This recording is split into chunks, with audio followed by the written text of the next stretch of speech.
私はアイルランドに移住しフリーランスとして働いており、ライターやネイル講師、そして最近ではテレビ番組のお仕事もさせていただいています。国連が2020年12月に発表した情報によると、アイルランドは世界で2番目に生活水準が高い国に選ばれました。今回はその理由についてリサーチした結果をご紹介します。また実際にアイルランドに住んでみて生活水準について感じることも説明したいと思います。まず知っていただきたいのは、このランキングが毎年行われているものだということです。去年のアイルランドのランクは世界で3位でした。つまりアイルランドはコロナ禍のカオスの影響でいきなり2位になったのではなく、ここ数年の間に着実にランクを上げてきたということです。ちなみに1位はノルウェーでした。その他のトップ10は3位スイス、4位香港、同じく4位アイスランド、6位ドイツ、7位スウェーデン、8位オーストラリア、9位オランダ、10位デンマークです。この順位は大まかに分けて次のようなカテゴリーで決定されています。1、健康、2、教育、3、生活水準。1の健康は平均余命、2の教育は期待就学年数指数、3の生活水準は国民総所得(GNI) でランク付けられています。なんだか難しい言葉が並べられていますが、簡単に言うと、1はある年数の人々がその後何年生きられるか、こちらは平均寿命に近い数字です。2は子供が学校に在籍する年数、こちらは入年した場合も含みます。3は国内総生産(GDP) に海外からの所得も含めた数字です。しかしこの人間開発報告書ヒューマンディベロップメントリポートには大きな問題があります。それは環境が項目に入っていないということです。そこでさらに精度の高いランキングシステムを導入した民間の機関が毎年各国の繁栄度ランキングを発表しています。これについてはまた別の動画でご紹介します。ちなみにアイルランドはこの繁栄度ランキングでコロナ禍の影響を受けながらも着実に順位を上げ、2020年に167カ国中12位に選ばれました。日本は同じランキングで19位でした。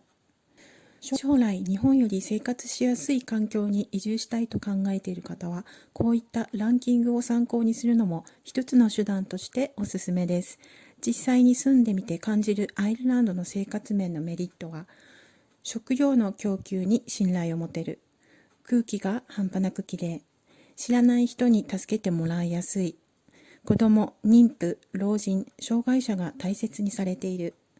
世界で初めて国民投票によって LGBTI+ の結婚を合法化した国、ロックダウン中も食料不足に陥ったり、急に値段が上がったりすることはほとんどありませんでした。国連のグローバルピースインデックスでも、アイルランドは世界で2番目に食料供給が確保されている国に選ばれました。アイルランドは人口が少ない上に農業国ですからね、当然といえば当然です。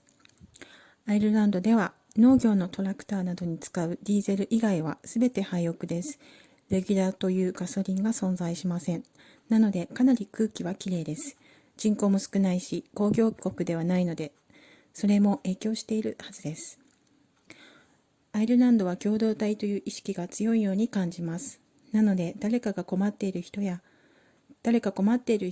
家族がいれば無条件で助けます。田舎に行けば行くほどそれは強く、都会に行けばあまり助け合いは少ないように感じます。しかし国連の調査では 95% のアイルランド人が困った時に助けを求められる人がいると回答しています。私は障害者の夫を持ち、車を持っていなかったのですが、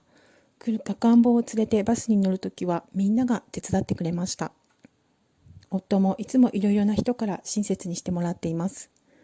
車を運転するようになった今でもその時のことは忘れません。アイルランドの現首相は知る人ぞ知るゲイをカミングアウトした首相です。彼が保健相だった頃に同性婚の合法化が進められ、2015年には国民投票により世界で初めて同性婚が合法化されました。逆にアイルランドの生活面でデメリットもたくさんあります。住宅問題。住宅が人口に比して少ないのが問題です。ホームレスの増加もあります。また、住宅の断熱がしっかりしていないので、光熱費がかかります。どんな手続きにも時間がかかります。そして、家や水回りの修理に時間がかかります。生活コストも高めです。アイルランドでは国民全体の 70% 以上が住宅の断熱問題に直面していると言われています。具体的には、隙間があり、そこから風が入ってくる、断熱がしっかりしていない、などが挙げられます。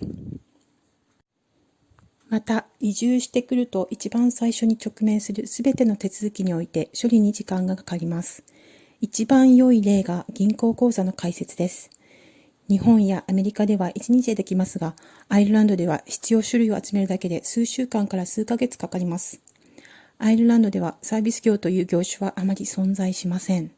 例えば、家のどこかが壊れて修理を依頼したり、インターネット回線の契約を解約するのに1年以上待たされることは結構頻繁にあります。